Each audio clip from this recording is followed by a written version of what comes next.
까지 예수는 노래를 깨끗게 하시는 주시니 그의 패오래를 눈보다 더 이게 예수는 노래를 예수는 노래를 깨끗게 하시는 주시니 그의 패오래를 눈보다 더 이게 하셨네. 아멘. 저희 이번에 드릴 찬양은 빈들의 마른 포에 같이 저희들 이 세상 살아갈 때 성령님의 도우심이 없으면 너무 어렵다고 우리 이야기할 수 있어요. 그래서 주님께서 십자가에서 부활하시면서 올라가시면서 저희에게 성령님을 보내주신다고 하셨어요. 그 성령님은 때에 따라 우리에게 많은 도움을 주시고 저희들이 힘들고 지칠 때 새 힘을 얻어서 나아갈 수 있는 원동력이 되십니다. 저희 빈들의 마른 풀같이 함께 찬양 드리도록 하겠습니다.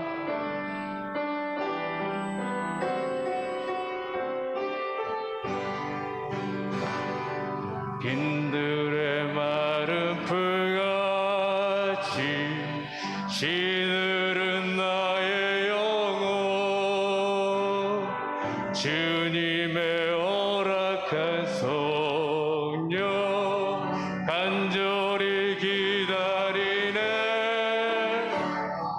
가물음의 마른 땅에 단비를 내리시듯 성령의 단비를 부어 새 생명 주옵소서 반가운 빗소리 들려 산천이 춤을 추네 봄비로 내리는 성령 내게도 주옵소서 가물음의 마른 땅에 단비를 내리시듯 성령의 단비를 부어 새 생명 주옵소서 절 따라 우러를 내려 조목이 무성하니 갈급한 내 심령 위에 성령을 부소서 가물음의 마른 땅에 단비를 내리시듯 성령의 단비를 부어 새 생명 주옵소서 참되신 사랑의 언약 어길 수 있사오랴 오늘의 흡족한 은혜 주실 줄 믿습니다 가물음의 마른 땅에 단비를 내리시듯 성령의 단비를 부어 새 생명 주옵소서.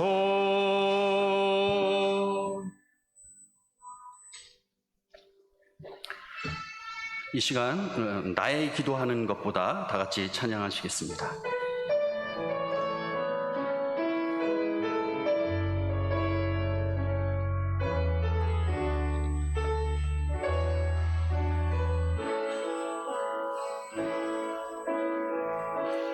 나의 기도하는 것보다 더욱 응답하시라 나의 생각하는 것보다 더욱 이루시는 하나님, 우리 가운데 역사하신 능력대로 우리들의 간구함을 넘치도록 능히 하신 주님께 모든 영광과 존귀 찬양과 경배를 돌릴지어다.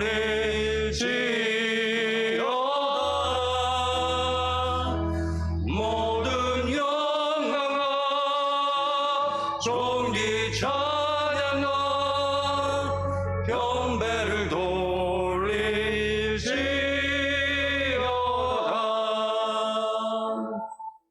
다 같이 주악에 맞춰 묵도하심으로 주일 오후 찬양 예배를 드리겠습니다.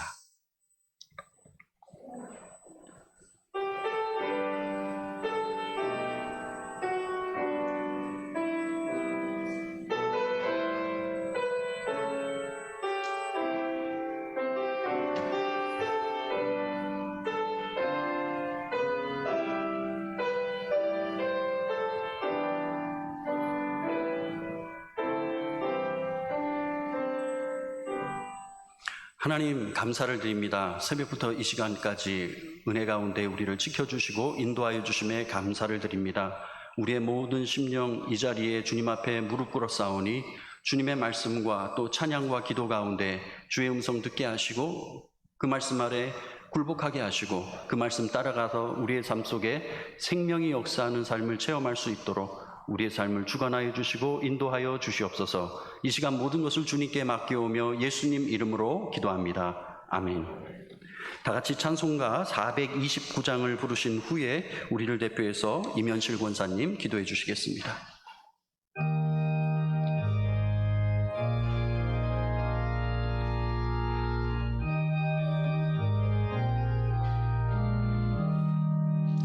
세상 모든 풍파노를 흔들어 약한 마음 낙심하게 될 때에 내려주신 주의 복을 세어라. 주의 크신 복을 내가 알리라. 받은 복을 세어 보아라. 크신 복을 내가 받은 복을 세어보아라. 주의 크신 복을 내가 알리라. 세상 근심 걱정 너를 누르고 십자가를 등에 지고 나갈 때 주가 내게 주신 복을 세어라. 두려움 없이 항상 찬송하리라. 받은 복을 세어보아라. 크신 복을 내가 알리라. 받은 복을 세어보아라. 주의 크신 복을 내가 알리라. 세상 권세 너의 앞길 막을 때 주만 믿고 낙심하지 말아라. 천사들이 너를 보호하리니 염려 없이 앞만 보고 나가라. 받은 복을 세어보아라. 크신 복을 내가 알리라. 받은 복을 세어보아라. 주의 크신 복을 내가 알리라. 참 좋으신 하나님 아버지, 찬양과 영광을 올려드립니다. 멸망당할 저희를 위해 십자가에서 살찌키시고 피 흘리시고 물과 피를 다 쏟으시며 우리를 구원하여 주신 예수님 감사합니다. 오늘도 평안한 가운데 건강 주셔서 주의 전에 나와 예배드리게 하시니 감사합니다. 모든 것이 다 주의 은혜요 기적입니다. 그러나 그 은혜를 잊어버리고 저희들의 생각으로 고집과 이기심과 교만 가운데 사는 저희들입니다. 십자가의 주님을 생각하면 저희가 무슨 주장을 할 수 있겠습니까? 이 시간도 회개하오니 용서하여 주시고 예수의 피로 깨끗하게 하여 주시옵소서. 만물이 때가 가까웠으니 정신 차려 근신하여 깨어 기도하라고 하신 말씀대로 기도하며 자신을 돌아보고 죄를 회개하여 하나님과 바른 관계 속에서 하나님의 뜻을 분별하여 그 뜻을 행하며 믿음에서 늘 바른 길 가게 하시고 먹든지 마시든지 무엇을 하든지 하나님의 영광을 위해 사는 저희들이 되게 하여 주시옵소서. 나라를 위해 기도합니다. 코로나가 깨끗이 종식되게 하여 주시고 제가 만연할 때 전염병이 있었다고 하였는데 이 모든 것이 믿는 저희들의 죄입니다. 이제는 교회와 교회 지도자들과 주의 백성들이 회개하고 깨닫고 돌아와 하나님을 바르게 섬기는 영적 회복이 있게 하여 주시고 이 나라를 하나님께서 통치하셔서 하나님의 공의가 행해지는 나라 되게 하시고 새로운 대통령과 위정자들이 하나님을 두려워하며 나라와 국민을 사랑하는 마음으로 바르게 정직하게 공정하게 이 나라를 잘 이끌어가게 하여 주시옵소서. 또 이제 지방선거에도 하나님께서 간섭하셔서 바른 일꾼이 세워질 수 있도록 하나님 인도하여 주시길 원합니다. 교회를 위해 기도합니다. 여기까지 이끌어 주신 하나님께 감사드립니다. 참 어두웠고 막막했던 저희들 울며 하나님만 바라보며 기도하였습니다. 우리의 기도를 들으시고 모든 것을 합하여 선을 이루신 하나님을 봅니다. 감사합니다. 이제 성도들의 다쳤던 마음을 열어주시고 굳은 마음을 녹여주시며 나눠졌던 마음이 하나 되게 하시고 주저앉았던 영을 회복시켜 주셔서 모이기에 힘쓰며 열심을 품고 주를 섬기게 하셔서 교회가 새로워지고 변화되어 소망이 있는 교회로 성령이 역사하는 교회로 되게 하여 주시길 원합니다. 모든 기관과 부서들이 활발히 움직이게 하여 주셔서 빠른 시간 안에 교회가 회복되게 하시고 특히 주일학교를 든든하게 세워주셔서 우리 자녀들이 말씀에 잘 양육받아 말씀에 바로 선 믿음을 갖고 하나님의 일꾼으로 성장하여 빛과 소금의 역할을 감당하며 사회에도 크게 쓰임받고 부모의 기쁨과 자랑이 되는 자녀들로 축복하여 주시옵소서. 우리 강석훈 목사님을 세워주시니 감사합니다. 늘 영육이 강건하게 하시고 성령 충만하게 하시며 말씀의 능력을 주시옵소서. 목사님의 꿈과 계획이 하나님의 뜻을 이루는 일이 되게 하시고 그 모든 일들이 다 형통하게 하여 주시옵소서. 또 오늘 세우신 전지호 목사님에게도 함께 하시고 오늘도 성령 충만한 가운데서 말씀을 선포하게 하여 주시옵고 우리는 그 가운데서 하나님의 귀한 뜻을 깨달아 알도록 인도하여 주시길 원합니다. 성가대 할렐루야 성가대 찬양을 기쁘게 받아 주시옵고 감사드리며 예수님의 이름으로 기도합니다. 아멘.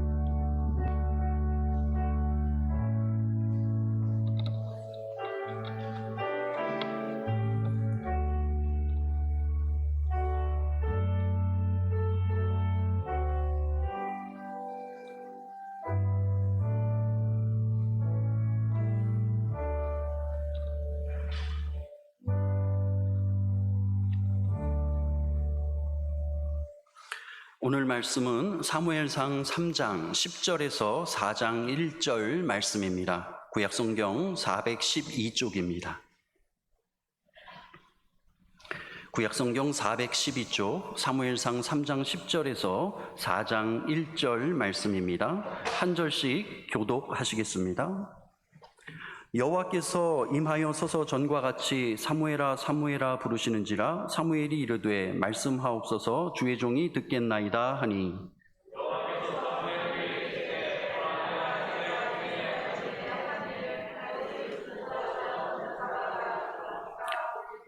내가 엘리의 집에 대하여 말한 것을 처음부터 끝까지 그날에 그에게 다 이루리라.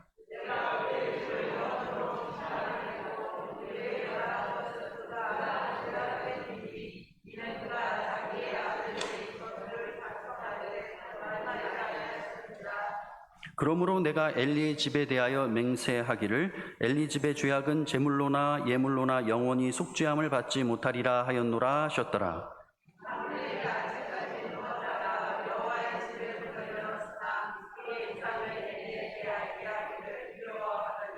엘리가 사무엘을 불러 이르되 내 아들 사무엘아 하니 그가 대답하되 내가 여기 있나이다 하니 그가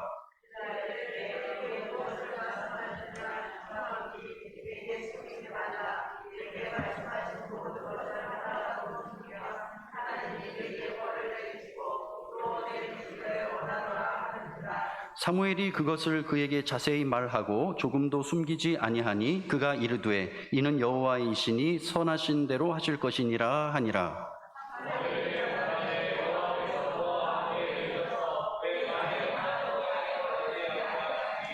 단에서부터 부엘세바까지의 온 이스라엘이 사무엘은 여호와의 선지자로 세우심을 입은 줄을 알았더라.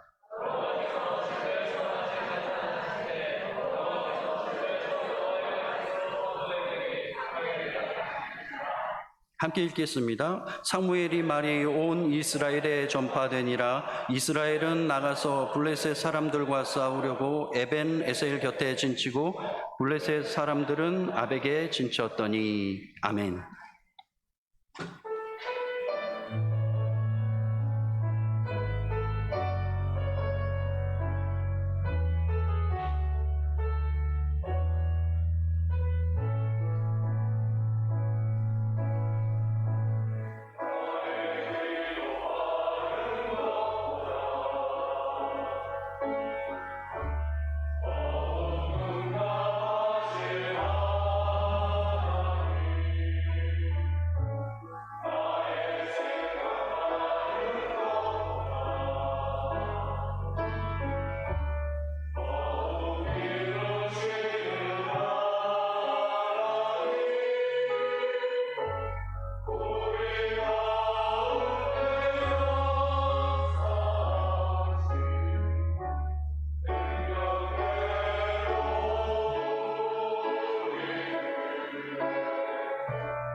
아멘.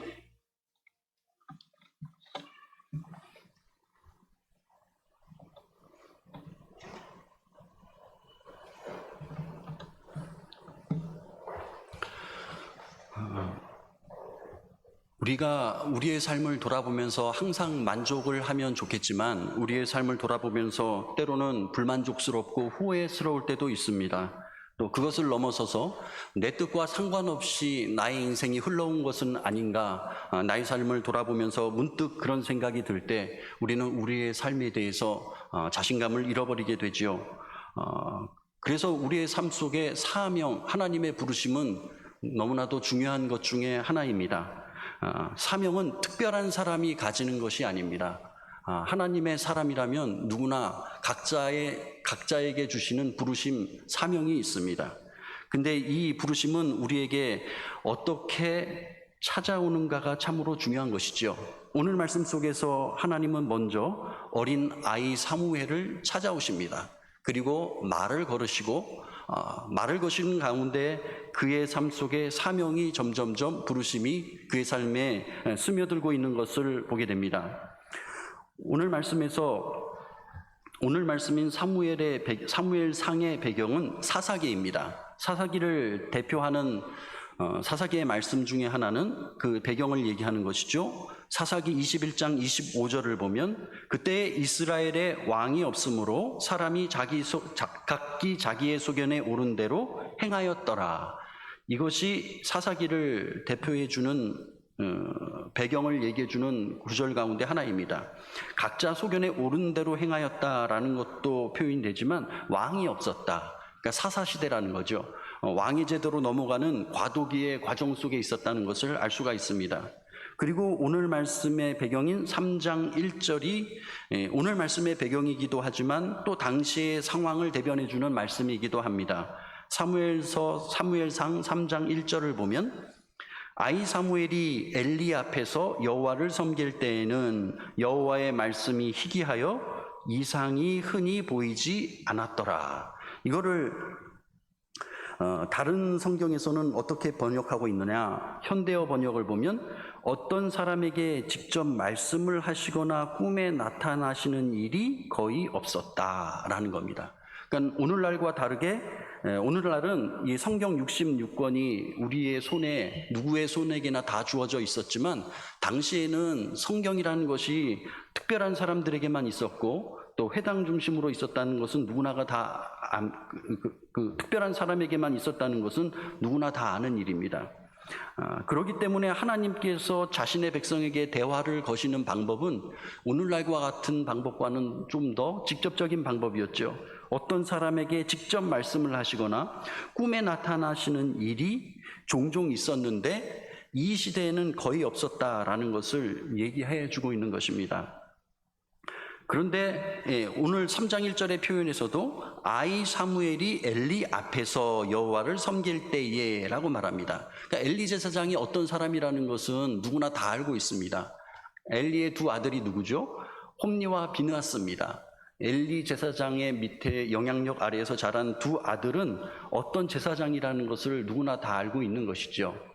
그런데 기가 막히게 아이 사무엘이 엘리 앞에서 여호와를 섬길 때에, 그럼 뻔한 거 아닙니까? 엘리 밑에 홈니와 비느하스라는 두 아들이 제사장인데 우리가 익히 알고 있는 사람들입니다. 그런데 아이 사무엘이 엘리 앞에서 있다. 그러니까 어릴 때부터 엘리 제사장 밑에 엘리 제사장의 영향력과 지도 아래서 자랐다면 아이 사무엘이 어떤 아이가 될지, 또 어떤 나실인이 될지, 또 어떤 영적인 사람이 될지는 뻔한 거 아니겠습니까? 근데 실제로 어떻습니까? 그렇지가 않은 겁니다.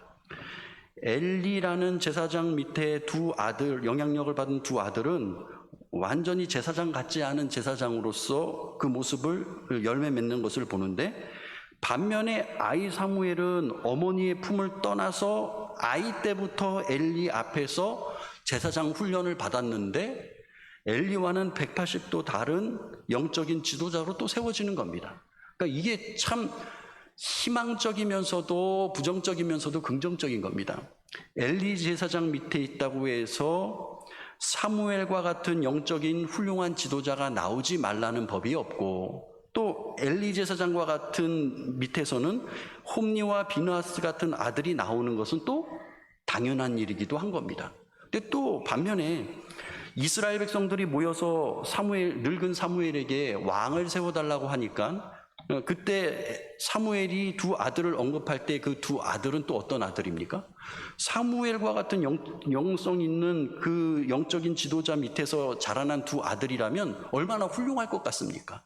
근데 거의 홈니와 비느하스 정도는 아니더라도 거의 홈니와 비느하스와 방불한 사람입니다. 참 희한한 겁니다.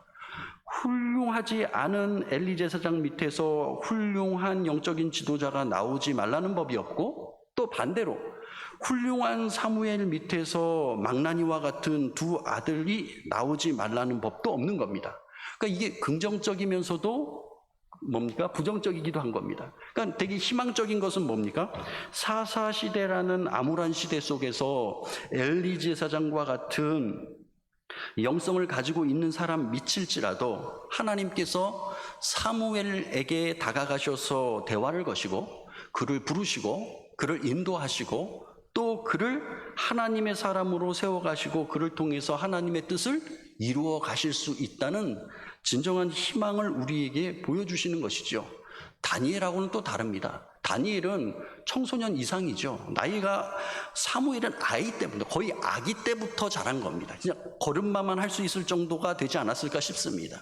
그때부터 엘리 제사장의 영향력 밑에서 자랐는데 이렇게 훌륭한 사람이 나올 수 있는데, 이것보다도 더한 어떠한 시대적인 환경과 조건 속에서도 하나님은 당신의 뜻을 이루시는데 부족함이 없으심을 우리에게 말씀해주고 있는 것이죠.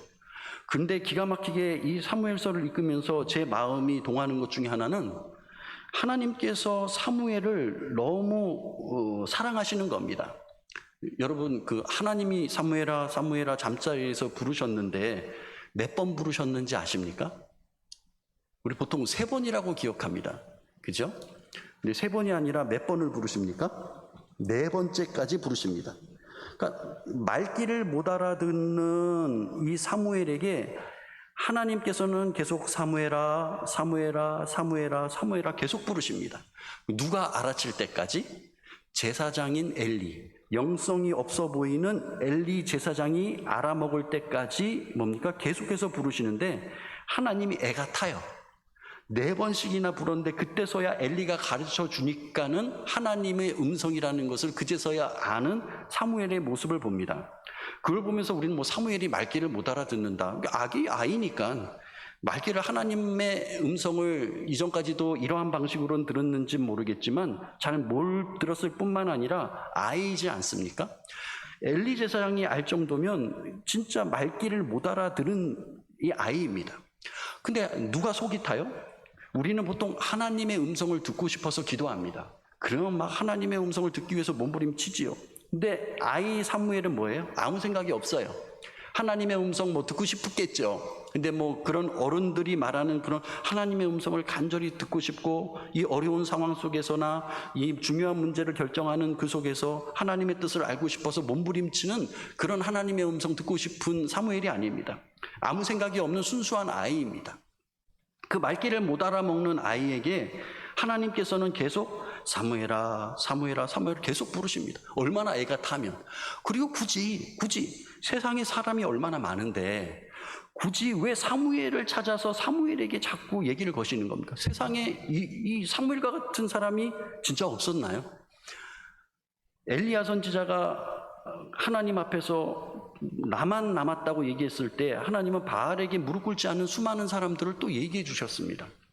그렇다면 사무엘 말고도 분명히 어디인가 사무엘 버금가는 사람이 있었을 텐데도 불구하고 하나님은 유독 사무엘과만 대화하고 싶어 하시고 애타하시고 말귀를 알아먹을 때까지 사무엘에게 계속 말을 거십니다. 그러니까 사명이라는 것은, 하나님이 우리를 부르신다는 것은 우리가 하나님께 간절히 찾아가서 하나님께서 우리에게 주시는 사명이 있을 수도 있지만, 사무엘에게 주시는 사명은 하나님이 애가 탄 겁니다. 우리는 막 하나님 나를 좀 어떻게 쓰십시오, 어떻게 써주십시오, 좀 하나님이 이렇게 귀하게 써주십시오 이렇게 기도하지만 사무엘은 그런 생각 자체가 없어요. 악이기 때문에. 그리고 그렇게 기도했는지는 모르겠지만 하나님이 애 같아요. 하나님이 애 같아서 계속 사무엘에게 사무엘아 사무엘아 계속 부르는데 말귀도 못 알아듣는데 계속 하나님은 사무엘을 부르시죠. 그래서 엘리를 통해서 이제 기어코 음성을 들었는데 하나님께서는 엘리에게 야, 너 앞으로 이스라엘의 마지막 사사이자 선지자가 돼서 넌 귀하게 쓰일 거야. 우리는 보통 이런 걸 기대합니다. 근데 하나님께서는 대화를 하고 싶었던 거예요. 사무엘을 불러다가 일을 시키고 싶었던 게 아니라 사무엘하고 말이 통하는 사무엘하고 대화하고 싶었던 겁니다. 왜? 다른 사람은 무슨 말귀를 못 알아듣습니까? 말하면 다 듣지요. 근데 사무엘과 다른 사람들의 결정적인 차이를 보면 오늘 말씀을 통해서도 알 수 있지만 사무엘의 결정적인 특징이 하나 있습니다. 18절을 보면 사무엘이 그것을 그에게 자세히 말하고 조금도 숨기지 아니하니 그가 이르되 이는 여호와이시니 선한 대로 하실 것이니라 하시니라. 엘리가 자기를 향해 심판의 메시지를 선포하신 그 하나님의 음성을 사무엘에게 들려주셨는데 그걸 어떻게 전합니까? 근데 사무엘이 뭘 잘해요? 하나님이 전해주시는 말씀을 더하지도 않고 빼지도 않고 그대로 다른 사람에게 전할 때는 있는 그대로 다 전한다는 겁니다. 이게 사무엘에게 찾을 수 있는 하나님이 사무엘과만 대화하고 싶었던 바로 핵심적인 내용인 거. 오늘 말씀 안에서 볼 수 있는 가장 핵심적인 부분입니다. 다른 사람하고는 별로 얘기하고 싶지 않은 것 같아요. 계속 4번씩 사무엘아 사무엘아 계속 사무엘 애타해요. 반대 아닙니까? 우리가 기도할 때 하나님 아버지 하나님 아버지 좀 들어주십시오. 이게 우리입니다. 근데 반대입니다. 하나님께서 사무엘을 향해서 사무엘아 좀 들어라. 내 말귀를 들어라. 말귀를 들을 때까지 계속 대화하시고 그 이후에도 19절 사무엘이 자라매 여호와께서 그와 함께 계셔서 그의 말이 하나도 땅에 떨어지지 않게 하시니. 사무엘이 자라면서도 계속해서 하나님이 그와 함께 하신 이유는 뭡니까? 그의 말이 하나도 땅에 떨어지지 않게 하기 위해서가 아니라 하나님의 말이 사무엘을 통해서는 하나도 땅에 떨어지지 않기 때문에 하나님이 사무엘하고 계속 함께 하시는 겁니다. 아, 그렇구나. 사사시대라는 이스라엘의 역사 가운데 가장 암울한 시대 중에 하나인 이 시대라고 해서 하나님이 침묵하시거나 촛대를 옮기신 게 아니라 하나님의 말씀을 있는 그대로 들으려고 하고 하나님의 말씀을 들은 그대로 전하려고 하는 사람이 없는 거구나. 또 그 말씀대로 순종하려고 하는 사람이 없어서 우리 하나님의 음성이 침묵한다는 그 현상을 우리는 느낄 수 있겠구나라는 것이죠. 그래서 시대를 탓할 수 없는 겁니다. 사사 시대를 통해서도 어떻습니까? 엘리 밑에서도 누가 나온다고요? 역사적인 사무엘 선지자가 나온다고요. 그리고 사사시대를 통해서도 하나님은 사무엘아 계속해서 말씀하고 싶은 자를 찾고 계신다는 것을 사사기를 통해서 우리에게 사무엘서를 통해서 우리에게 말씀해주고 계시는 겁니다. 그래서 우리는 시대를 탓할 수 없고 우리의 환경과 조건을 탓할 수 없는 겁니다. 또 열왕기도 마찬가지죠. 악한 왕 밑에서 가장 악한 왕 밑에서 또 가장 선한 왕이 나옵니다. 또 가장 선한 왕 밑에서 가장 더 좋은 선한 왕이 나올 것 같지만 오히려 또 반대로 악한 왕도 나오는 겁니다. 이게 참 은혜죠. 왜 그렇습니까? 우리의 삶에 그런 정해진 운명이라는 게 없다는 겁니다. 가장 암울한 것도 우리 운명이 될 수 없고 승승장구하는 것도 우리의 운명이 될 수 없다는 것을 우리의 믿음 안에서 하나님께서 끊임없이 보여주는 겁니다. 하나님은 이 시대를 구원하시기 위해서 순종의 사람 이 한 사람 사무엘과 대화를 먼저 걸기 시작하셨고 분명히 제사장이 옆에 있는데도 불구하고 어린 아이와 대화를 걸기 시작했고 그는 하나님의 음성을 있는 그대로 들었고 있는 그대로 전했고 또 그대로 순종했던 사람인 것이죠. 하나님은 그 사람과 대화를 시작했고 수많은 사람이 많았는데 이 사람하고도 대화하고 또 시대 속에서는 여러 사람을 하나님께서 또 쓰십니다. 한국교회가 부흥할 때도 하나님은 특정한 어떤 영적인 영웅에게만 얘기하시지 않았고 군데군데에서 하나님은 여러 사람들과 얘기하셨습니다. 직접적으로. 그런데 유독 이 시대에는 사무엘과만 이렇게 대화하셨던 것이죠. 그것을 통해서도 보면 하나님이 어떤 사람을 찾으시는지를 우리가 알 수가 있습니다. 하나님은 간절히 찾고 계십니다. 어떤 사람을? 내가 하는 말을 잘 듣는 사람을, 그리고 내가 하는 말을 있는 그대로 전하는 사람을, 그리고 내가 하는 말을 뭡니까? 잘 순종하는 사람을. 이것이 뭐의 시작이라고요? 사명의 시작입니다. 사명은 특별한 사람을 위한 그 사명이 아니라 이 세상 모든 사람을 위한 사명은 바로 여기서부터 시작되는 것이죠. 그래서 사명을 찾고 싶으면 하나님 앞에 울부짖는 것도 중요하지만 하나님과 먼저 대화가 잘 통해야 됩니다. 하나님과 대화하는 법을 다양하게 또 깊이 있게 또 순수하게 하나님과 대화하는 법을 우리에게 익히지 않으면 그 사람에게는 사명이 찾아오기 어렵고 사명이 찾아와도 변질되기 쉽습니다. 하나님께서는 이 순수한 사무엘을 찾아가셔서 먼저 대화를 거셨고 그와 대화를 하고 계시고 또 그 대화를 통해서 사무엘은 뭘 얻습니까? 이게 사명인 겁니다. 하나님께서 자기가 전해주신 말을 그대로 전했으니 뭡니까? 20절 단에서부터 브엘사바까지의 온 이스라엘이 사무엘은 여호와의 선지자로 세우심을 입은 줄을 알았더라. 시간이 지나면 사명은 확인되는 겁니다. 나 자신도 뭡니까? 사무엘도 자기가 자라면서 여호와께서 함께 하셔서 내 말이 하나도 땅에 떨어지지 않는 것을 보니 하나님께서 하나님의 말씀을 대언하라고 나를 부르셨겠구나 하면서 내 사명이 이거 아닌가 처음에 긴가민가 했다가 가면서 이게 내 사명이구나 그제서야 알게 되는 것이죠. 하늘에서 땅이 떨어지듯이 사명이 올 수도 있겠지만 대부분의 사명은 하나님과의 대화를 통해서 오는 겁니다. 안 그렇습니까? 사명을 주시는 분이 하나님인데 그 하나님과 대화가 원활하게 자연스럽게 이루어지지 않는 사람이 어떻게 사명이라는 것을 하나님으로부터 받을 수 있으며 받았다고 해도 그것이 변질되지 않고 계속 유지될 수가 있겠습니까? 그렇기 때문에 사명의 핵심은 어떤 일을 맡았느냐가 중요한 것이 아니라 사명을 받았냐는 것이 중요한 것이 아니라 그의 삶의 평소에 하나님과 얼마나 대화를 잘 하느냐, 하나님과의 대화가 얼마나 원활하게 이루어지느냐가 그의 사명이 그의 사명이 진실한지를 얘기하고 있고 그가 변질되지 않고 끝까지 하나님의 사명을 붙들고 갈 수 있는 사람인지를 알 수 있는 것이죠. 그래서 하나님은 사무엘을 찾으셨던 겁니다. 어쩌면 두 아들을 보면서도 사무엘도 어쩔 수 없이 그의 아들이 시대의 영향과 주위의 많은 영향으로부터 변질되지 않을 수 없는 그 모습을 보여주면서 사무엘만은 끝까지 변질되지 않은 거 아닙니까? 끝까지 변질되지 않는 그 사무엘의 모습만은 지켜질 수 있기에 하나님은 어쩌면 사무엘을 선택했는지 모릅니다. 사무엘마저도 변질될 수 있는 시대의 환경과 조건이기 쉽다는 얘기이죠. 그의 두 아들이 그렇다는 것은. 순종의 사람이 이제 하나님의 음성을 듣기 시작하면서 이스라엘의 역사는 반전되기 시작합니다. 영적인 분위기는 반전이 되기 시작하죠. 사무엘이 말씀을 전하고 누가 듣습니까? 엘리가 말씀을 듣습니다. 순서가 바뀐 겁니다. 엘리가 말씀을 듣고 엘리가 말씀을 듣고 전하는 게 아니라 사무엘이 말씀을 듣고 전하는 이 역전의 현상이 일어나는 것이죠. 이 기적 아니겠습니까? 그러니까 하나님은 이 엘리 제사장의 말처럼 그렇게 일하시는 겁니다. 18절 하반절 이는 여호와이시니 선하신 대로 하실 것이니라. 엘리도 알고 있습니다. 그러니까 엘리도 헷갈립니다.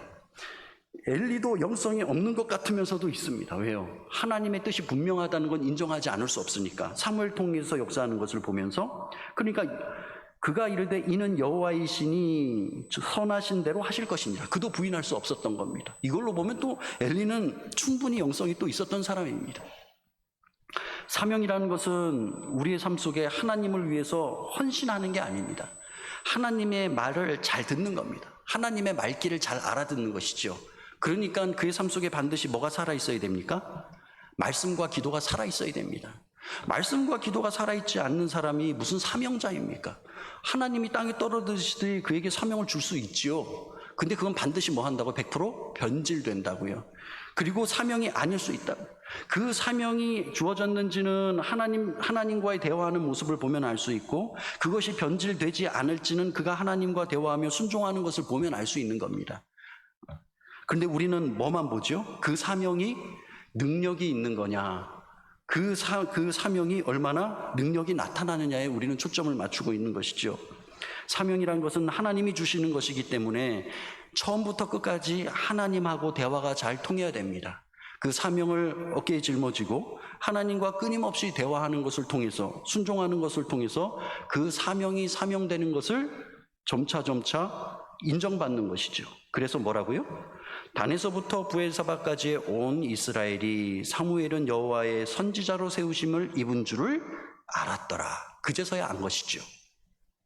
또 하나, 하나님의 음성이 사무엘을 통해서 온 이스라엘에게 들리기 시작합니다. 하나님이 이걸 원했던 겁니다.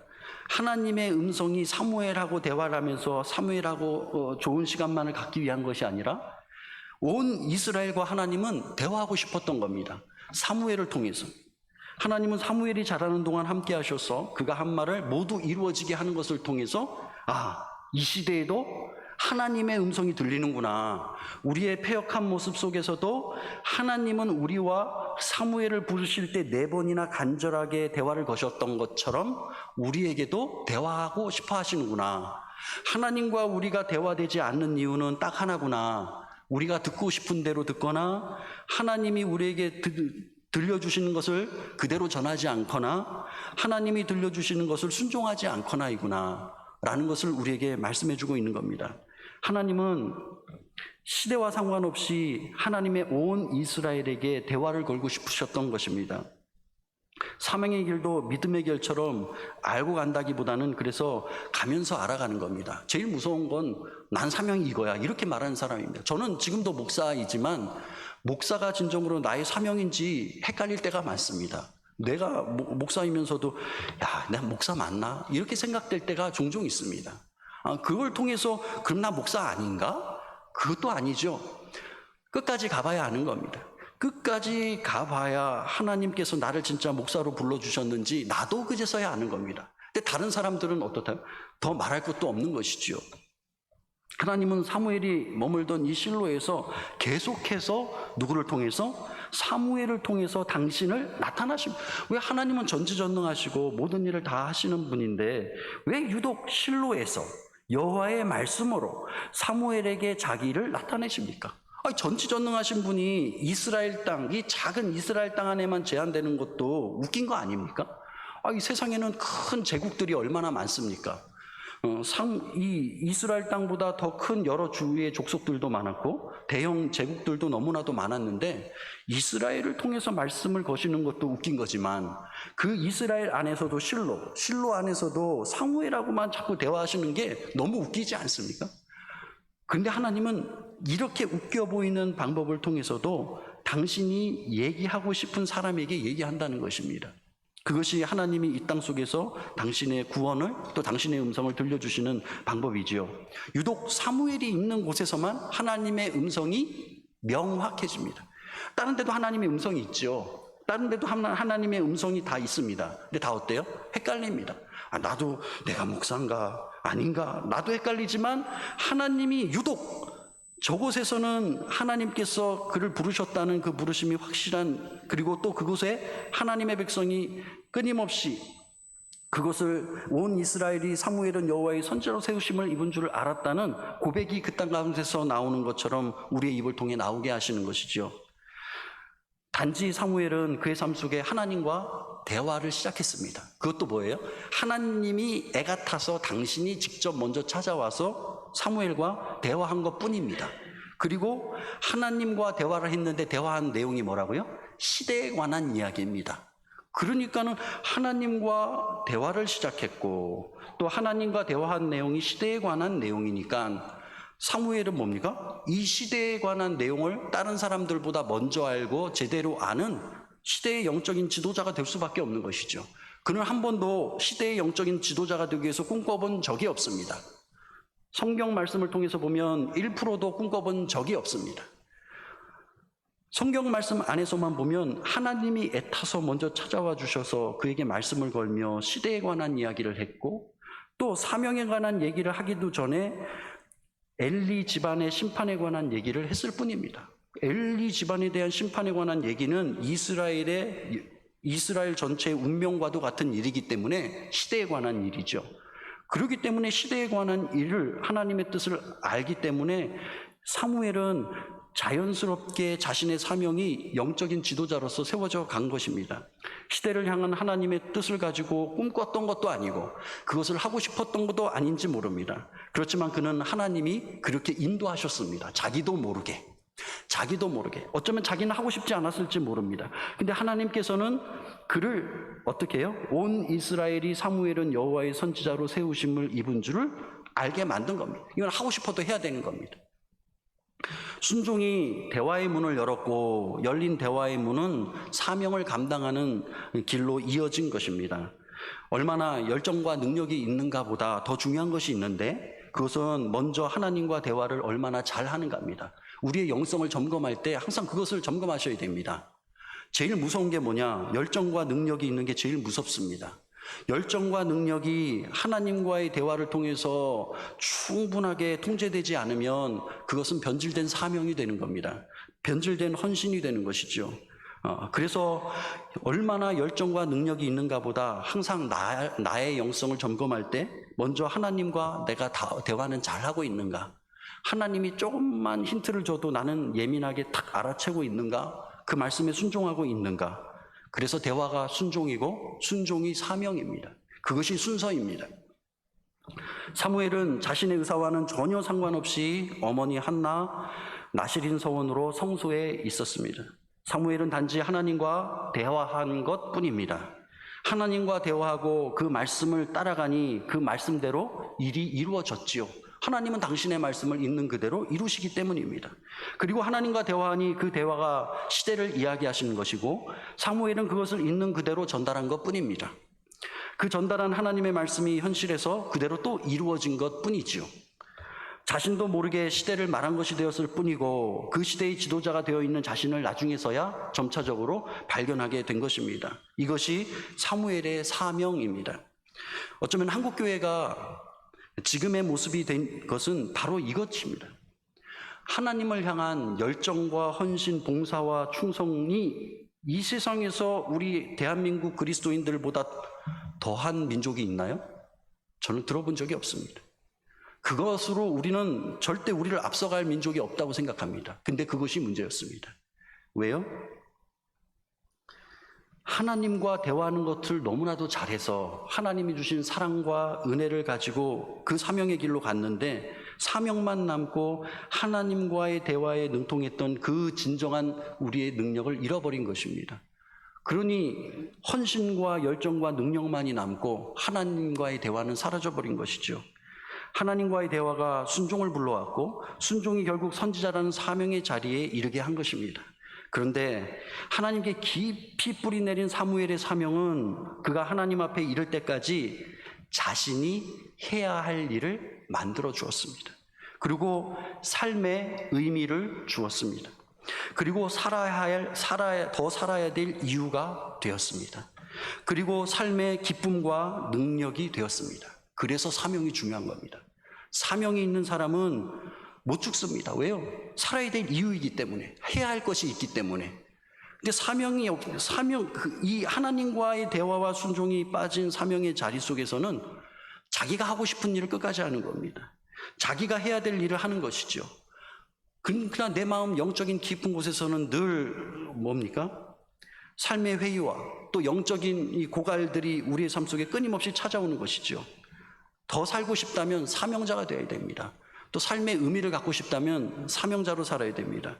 기쁘게 살고 싶으면 사명자가 되어야 되는데 그 사명은 바로 하나님과의 대화에 능통한 것이고 그 능통함이 우리의 삶 속에 순종으로 이어지는 삶입니다. 이 삶의 능력을 통해서 이 사명자로서는 하나님이 주시는 특권을 통해서 내가 해야 될 일을 죽기까지 놓치지 아니하고 또 내가 하나님 앞에 서는 그날까지 삶의 의미를 늘 갖고 살고 또 하나님 앞에 서는 그날까지 살아야 될 이유를 갖고 살 수 있는 진정한 기쁨의 소유자, 능력의 소유자가 되기를 주님의 이름으로 축원합니다. 기도하시겠습니다.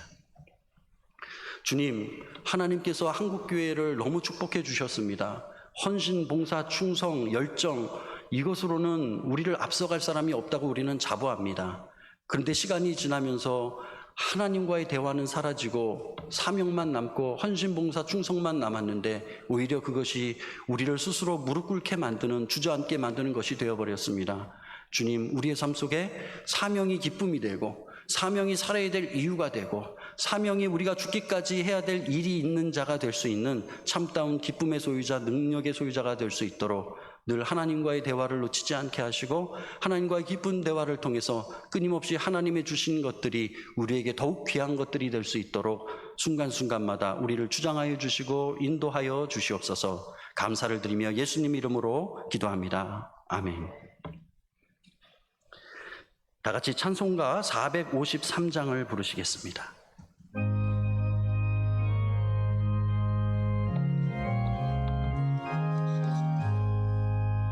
예수도 알기 원하네 크고도 넓은 은혜와 대속해 주신 사랑을 간절히 알기 원하네 내 평생의 소원 내 평생의 소원 대속해 주신 사랑을 간절히 알기 원하네 성령이 스승되셔서 진리를 가르치시고 거룩한 뜻을 깨달아 예수를 알게 하소서 내 평생의 소원 내 평생의 소원 대속해 주신 사랑을 간절히 알기 원하네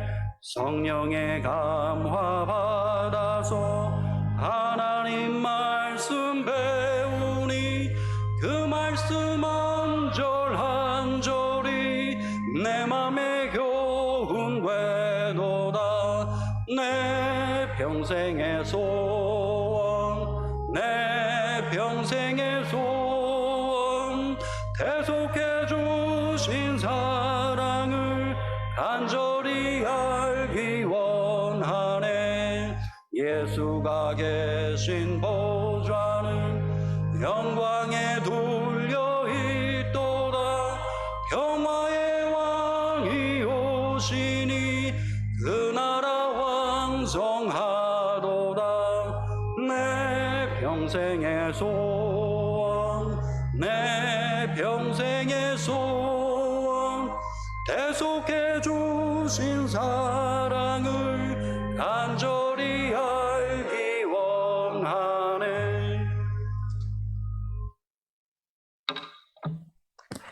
할렐루야. 오늘도 주님 안에 안식을 누리셨습니까?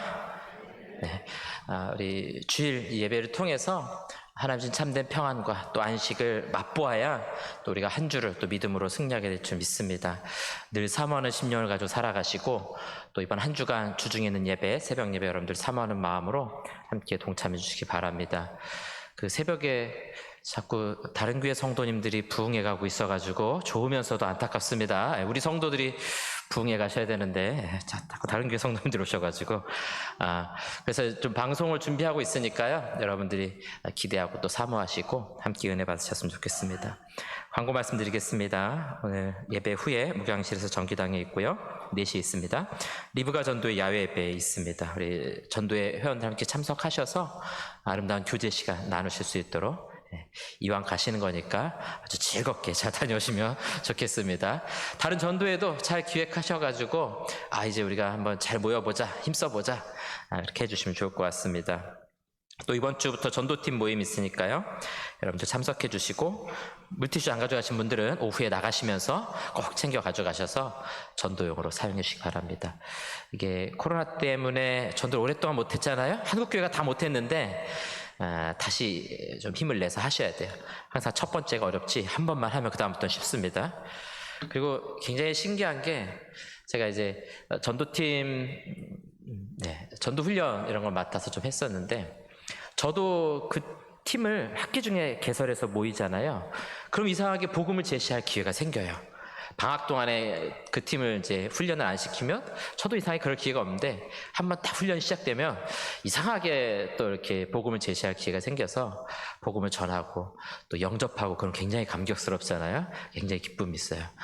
좀 신앙이 좀 루즈해지고 좀 뭔가 이렇게 해도 되나 싶으신 분들은 전도하러 나오시면 확 살아납니다. 아주 신기해요. 현장에 나가면 살아나는 힘이 있으니까 함께 참석해 주시기 바랍니다. 그리고 이제 이상 목사님 사임하셔서 지금 청년부하고 유초동부가 좀 사역자가 좀 비게 되었습니다. 조금 한국교 현실을 말씀드리면 요 사역 중간에 사역자를 구하는 게 일단 첫 번째로 어렵고, 또 하나는 한국교회 목회자가 줄어가고 있습니다. 아마 주일학교 줄어가는 얘기 들어보셨어도 목회자 주는 얘기는 많이 못 들어보셨을 거예요. 그 신대원 지원자들 숫자가 급격히 줄었습니다. 급격히 줄었고 강도사고시 시험자들이 많이 줄었습니다. 그래서 좀 한 20년 뒤에는 담임 목사 한 사람이 3군데 4군데 교회 감당해야 될 그런 일들이 시골만이 아니라 도시도 그럴 가능성이 높습니다. 지금 우리 합동 측도 거의 이제 미달될 가능성이 굉장히 높아졌어요. 몇 년 안 지나면 이제 금방 미달이 될 텐데, 이게 안타까운 게 또 교육자의 질이 떨어지게 될 수도 있거든요. 그러니까 우리 한국교회와 또 우리 교단, 또 우리 목회자들 위해서 기도 많이 해주시고요. 우리 유초동부는 전지현 목사님이 좀 설교를 해주시고, 청년부는 제가 격주로 들어가서 설교를 좀 해야 될 것 같습니다. 그래서 오후에 혹시 제가 여기 격주로 나오고 안 보이더라도 목사님 예배도 안 드리고 어디 갔나 이렇게 생각하지 마시고 우리 청년들하고 말씀 전하고 기도하고 있다 이렇게 여러분들이 생각해 주시고, 빨리 좋은 교육자 구해질 수 있도록 여러분들이 기도해 주시기 바랍니다. 또 7월 달에 청년부 수련회도 있는데 이번엔 제가 가서 말씀을 전하려고 합니다. 그래서 2박 3일 동안 함께 참석하면서 저녁 집회하고 또 세미나하고 그렇게 참석하려고 합니다. 우리 다음 세대 우리 주일학교 또 청년부 위해서 기도 많이 해주시기를 부탁드리겠습니다. 이제 우리 합심해서 같이 기도하고 마치도록 할 텐데요. 오늘 오전에 들었던 말씀 또 오후에 들었던 말씀 생각하시면서, 하나님 이번 한 주간도 하나님과 동행하기 원합니다. 하나님 말씀에 귀 기울이고 순종할 수 있는 삶이 되게 해달라고, 또 그 순종의 삶이 곧 사명의 삶이라고 했으니까 우리 이번 한 주간도 사명자로 살아가기 원합니다. 나를 통해서 많은 생명을 살리고 하나님의 말씀을, 복음을 담대히 전파할 수 있는 귀하고 복된 한 주간이 될 수 있게 해달라고 이 시간 우리 주 한번 외치고 합심하여 같이 기도하시겠습니다. 주여,